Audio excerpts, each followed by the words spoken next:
Pesawat Airbus A350 Malaysia Airlines akan beroperasi seperti biasa walaupun syarikat penerbangan Cathay Pacific menggantung keseluruhan operasi 48 pesawat Airbus A350 miliknya. Menteri Pengangkutan Anthony Loke berkata syarikat penerbangan nasional Malaysia itu tidak akan mengikuti langkah yang diambil Cathay Pacific. For the time being, no. I have spoken to MAG CEO this morning.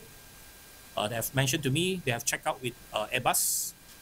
The engines variant is different being used here, and even though we also have A350, but the engines are different from the one that used in Cathay Pacific.